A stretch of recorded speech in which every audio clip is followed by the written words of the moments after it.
Boa tarde, pessoal, tudo certo? Legal, legal. Agradecer, né? Eu acho esse projeto maravilhoso. Quando a Dani me mandou um áudio, ela disse assim que já estava monitorando o projeto, eu fiquei muito feliz com isso, né? Eu já estava também stalkeando aí o Papo Plus. Inclusive invadi uma vez, né, Lucas? Invadi uma vez aqui no meio-dia. Tocamos piano.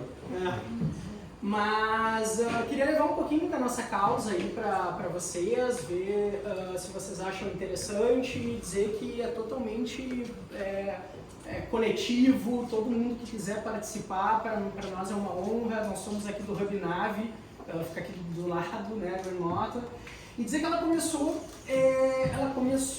com um livro, tá? Eu me inspirei num livro, tá? Ele se chama A Equação. É bem simples de entender. Ele diz que tu tem que pegar uma causa, um impacto socioambiental, positivo, algo bacana para a sociedade, vezes uma ferramenta poderosa dividido por um público alvo, de preferência multibilionário. Tá? Então é uma equação, né? Na verdade, esse livro não existe, ele está na minha mente, ainda eu pretendo escrever ele, tá? Mas antes eu quero que a Green Motor chegue, né, onde eu espero, para justamente eu poder usar ela de case no livro. Então,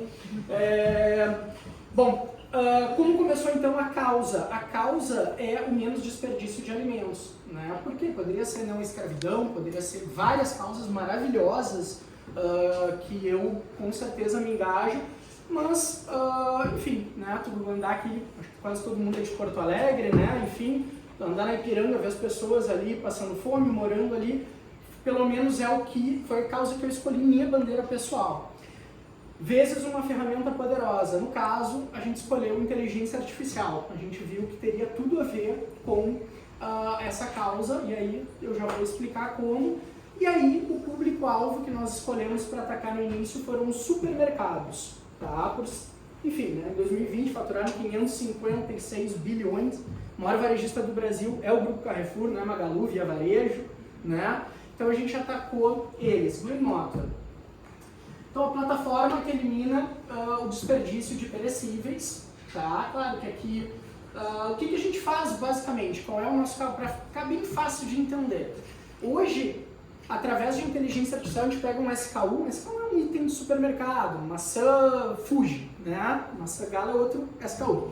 A gente pega a maçã Fuji, ok? A gente analisa pelo menos um ano o histórico de vendas disso, e aí tu analisa o histórico e vê features futuras, como previsão do tempo, como promoções, feriados, faz um mix disso e emite uma ordem de compra para o supermercado, ou seja, passa um racional para o supermercado.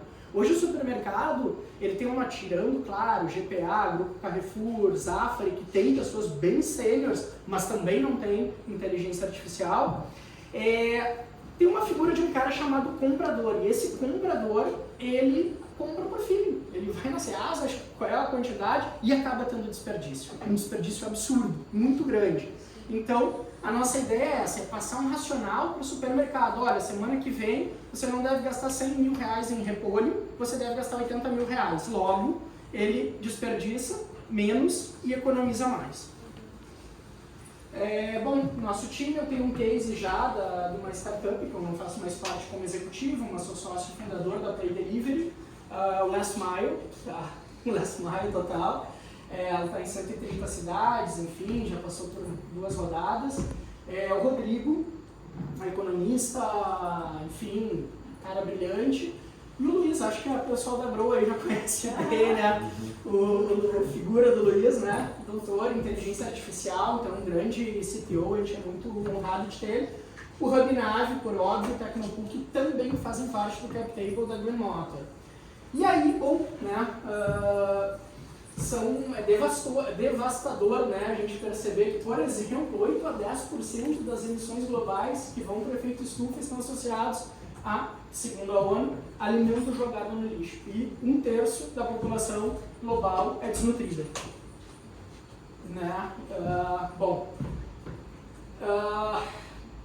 Aqui é interessante a gente falar mais algumas questões. Por exemplo, me chama a atenção a questão estava aqui, né, vendo o Capitalismo Consciente, uma das pessoas que nos abriu a mente foi o Hugo Beflin, né, que estava no vídeo, e eu nem sabia direito se ele era do Capitalismo Consciente, mas no início da Green Motor a gente fez algumas pesquisas e fez 2 videocalls com ele. Depois falei para ele hoje, mandei um WhatsApp dizendo que a gente estava aqui, e ele foi um cara que me falou algo assim que foi muito interessante nesses videocalls. Porque uma coisa é tu pensar, são bilhões de toneladas jogadas fora. A outra coisa é tu pensar que nós que estamos aqui nessa sala, que almoçamos hoje, e tivemos o direito de, sei lá, de hora, sei lá o que, de ter almoçado hoje. Mas, se for jogado um restinho de lixo fora, tu analisando esse restinho alimenta 86 pessoas, faz 86 pratos feitos. Então, isso é legal, porque fica mais tangível, né? Tu, ao invés de tantas 1000 toneladas, a China... Não, pensa agora, faz esse exercício, é bem simples. 86 pessoas na tua frente, comendo, né? Então, isso é bastante interessante, isso nos sensibiliza e não é um discursinho bonitinho, né? Hoje em dia, grupos econômicos do planeta investem mais no nível novo da B3, por exemplo. Né? Então, por isso que eu gosto muito desse projeto, né? Muito do Impact Plus, porque justamente eu acho que ele tem uma missão de conglomerar, né, todas essas questões. Olha só, aqui a gente está aqui conversando, né, e fazendo links. Indo para os supermercados, eu vou dar uma acelerada agora. Mensurável, segundo a Associação Brasileira de Supermercados, em 2020 foram 10 bilhões em reais jogados fora. Isso dá 1,79% do que eles faturaram. A gente sabe que eles faturaram mais e todos os supermercados dizem que vai para 4, 6% e não 1,79%. Então vai para 40 bilhões jogados fora. Por quê? Porque hoje os supermercados eles não têm inteligência artificial, eles têm um alto custo de RH, né? Eles não têm, no máximo os supermercados mais seniors têm um RP muito interessante, com uma base matemática também muito interessante, estatística, Monte Carlo, enfim, mas não tem AI. Não tem AI. E aí, o nosso ciclo é esse, analisar os dados, executar o algoritmo e dar forecasting, previsões para os supermercados, conforme eu expliquei antes. Esse é o nosso V1, a gente já está botando o V2, tá? Ele é bem feinho, tá, pessoal? A experiência e um UX que eu fico até meio chateado, mas ele diz aqui um estoque de segurança, ele fala qual é o SKU, estoque de segurança e recomenda a compra. Às vezes ele é mais eficiente do que tu ter um dash lindo e maravilhoso, porque a maioria dos operadores de supermercado não tem segundo grau e eles querem saber que tem que comprar 373 kg de repolho para a semana que vem e não ficar analisando um gráfico, né? Então, mas enfim, vamos lá. Então aqui os resultados obtidos. Aqui é interessante, eu posso falar os nomes. Esse é o Supermago, é um supermercado de Porto Alegre, que tem 5 lojas, é um supermercado pequeno, e um pequeno cliente nosso fatura 60 milhões por ano. Em 4 SKUs, analisando, a gente teve quase uma economia de 150 mil reais, com 4 SKUs. Só passando mais alguns dados, um supermercado pequeno médio para pequeno, ele tem 10, 15 mil SKUs. E 40% são perecíveis, que é a nossa causa. Então, vai lá 4 mil SKUs. O Zafari tem 20 mil SKUs, vai para 8 mil. Com 4, a gente validou o MVP, né? Foram análise de 2 meses, mas analisando quase 150 mil reais com 4 SKUs. Esse é o nosso modelo de negócios, enfim, eu quero realmente mais me ater aí ao impacto, mas a gente cobra por pacote de SKU. Então, né, dependendo do número de SKUs que a gente analisa para o supermercado, a gente tem o nosso valor mensal recorrente. Aqui, bom, nos inspiramos, né, em 2 startups dos Estados Unidos, não estamos reinventando a roda, então nos inspiramos total na Chef Engine. A Chef Engine ela teve um engenheiro de alto escalão da Microsoft, eles são de Seattle, e bom, tu pode ver aqui um valuation agressivo, né, rápido, e eles fazem algo que é similar, né, porque ela mais é para groceries, né, e não tem tantos supermercados grandes. Eles têm lá um conceito SBT, que é Scan Based Trading, enfim. a gente tentou, para escalar mais rápido, não ser, a princípio, o comprador do supermercado. Ser simplesmente o software que emite ordens de compra. São 93 mil lojas no Brasil. Né? O potencial é gigante. Bom, falando em potencial, em 2020 agora já subiu para 664 bilhões o reporte de 2021 da Abras. Né? E, de novo, isso é o que é declarado. Né? A gente presume que seja muito mais até, mas é bem alto, né? E aí que a gente ataca, né, nos perecíveis, daria 4 bilhões. Atacarejo cresceu muito na pandemia, já são 2 mil lojas de atacarejos. Visão de futuro, então a gente percebeu, né, todo esse potencial, eu considero um potencial bem grande, e segundo a ONU, o desperdício de supermercados é só 13%. Então depois a gente pode dobrar o percentual se a gente for para hospitais, restaurantes, hotéis. Por que a gente foi para os supermercados? Porque os tickets médios são mais altos, né? Em restaurantes eu teria que fazer uma parceria com a RP, né? E escalar muito, coisa e tal. Quem sabe um dia, né, desenvolver um trabalho aí, quem sabe o Impact Plus vai nos linkar um dia com a ONU, né? De desenvolver um trabalho aí para as famílias, né? Enfim, ter algum gerenciador, né? Tem tanto app financeiro, por que não ter um gerenciador de despegar? Aí a gente pensa junto, né? Compras de governo, né? Compra em soja, estoque. Dá pra ir longe, dá pra ir. Podia melhorar nesses casos. Claro. Mas é isso, né? A nossa visão no futuro aí, tendo, claro, um capital de giro, tendo uma série, olha, eu acho que B, acho que A nem daria, é virar um comprador direto, é tu ser um marketplace, tu ter os produtores, as indústrias, tu comprar direto deles, ter vários supermercados, montar uma geografia e ter esse conceito que é o Scan Based Trading. Isso é muito legal, porque hoje em dia tem startups que querem lá 300 milhões para montar um galpão, uma mini Amazon. Eu acho meio loucura isso, eu prefiro ficar só no software. É uma tese minha, não tem certo e errado, é uma tese minha. Então, por que não usar os CDs, os estoques dos supermercados? Porque a propriedade são assim as duas dos Estados Unidos, a Fresh e a Shelf and Did. Por que não comprar, colocar lá no estoque do Zafari e o Zafari, quando ele escaneia, quando ele digitaliza o repolho, ele nos paga. Logo, a gente gera desperdício zero para os nossos clientes. E porque foi colocado com AI 1 tonelada de repolho lá no CD deles. E mesmo assim, se sobrar, tu pode ou comercializar ou doar, ou fazer parcerias assim. Isso eu acho muito importante, essa questão da má distribuição, né? Que vocês abriram hoje a palestra para ficar consciente, assim, tem alimento para todo mundo no mundo. Não está faltando, só que está mal distribuído.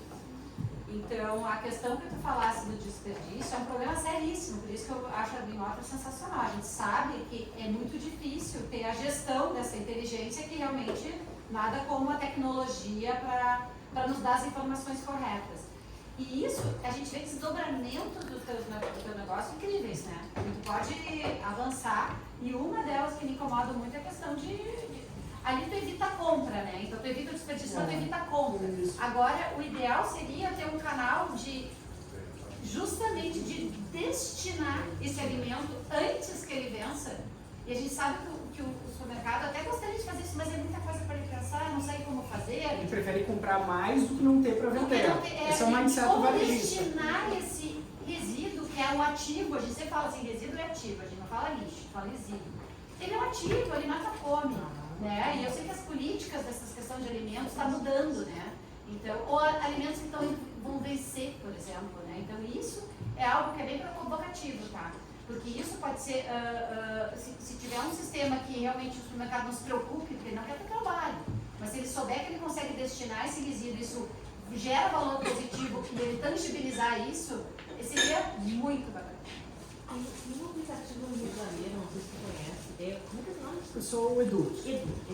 É um bom app, não sei se você ouviu falar. Um bom app. Um bom app. Esse aplicativo, justamente, ele é para os mercados, que tem produtos que vão vencer. Né? Então, ele anuncia lá os produtos com preço baixo. Tem igual a Frurbana, que é colombiana, que faz exatamente isso, só que com restaurantes. Quer dizer, a gente também pode fazer integração com elas, né? A gente não quis atacar o B2C também, não tem certo e errado, é só uma tese minha, mas o B2C tem que ter muito aporte, é muito lunático tu querer começar ali no B2C. Então, começa o B2B, de repente vai para o B2C depois, ou faz parcerias, né?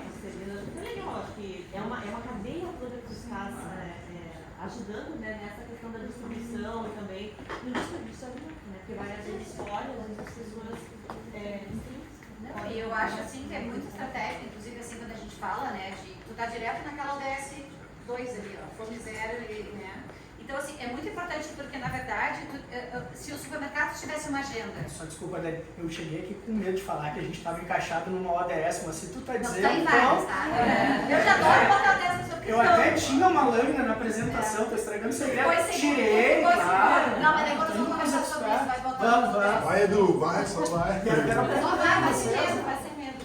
Porque na verdade, na medida que se a agenda do Pacto Global tivesse mais envolvida no nosso Estado, todo mundo sabe que existe uma agenda 2030, existe Objetivos de Desenvolvimento Sustentável, mas a gente não tem a cultura de adotá-los, mais fácil seria para as pessoas verem valor nas ODS que tu está atuando, que a mais difícil delas, uma das mais difíceis delas é que menos é a mais difícil de solucionar. Se tu olhar ali, ó, a gente tem dificuldade na 2. A 2, a 1 com certeza a primeira é a pior, né? A questão da pobreza, é muito difícil. Mas a questão da fome zero seria muito bacana. E se os supermercados tivessem essa cultura também? Então, assim, digamos que tu está à frente do teu tempo, mas tu vai conseguir muito, assim, com certeza, primeiro tu tá indo no bolso. Então, o primeiro passo está indo na estratégia. Quer dizer, quando a gente consegue botar o impacto como estratégia da organização, claro que tem propósito, mas tem dinheiro envolvido. Retorna financeiramente. Então, assim, o negócio é um pouco quente. A visão, eu faço as duas coisas ao mesmo tempo. A gente está no super, né? Acho que já ouviram falar. A gente está com 5 lojas deles, eles têm 42, tá? 27 próprias e 15 né, associadas. E a gente está em 5 lojas deles, analisando 30 SKUs de cada loja.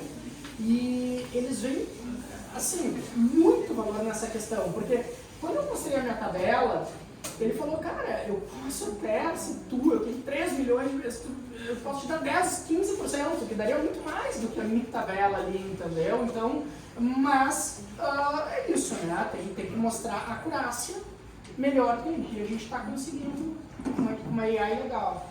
Eduardo, até tem sendo provocativo, né? Na verdade, tu consegue, né? Tu montou aí um sistema que tu consegue entrar no cliente porque o cliente, né, a grosso tira aquela barreira que é o dinheiro. Está dando um lucro para ele, está aumentando o seu lucro. Está gerando uma série de problemas, né? Por exemplo, o agricultor lá está deixando de vender, então vamos dizer, o agricultor ele produz e quer que a pessoa coma, né? Aí vai diminuir a venda do agricultor lá, né?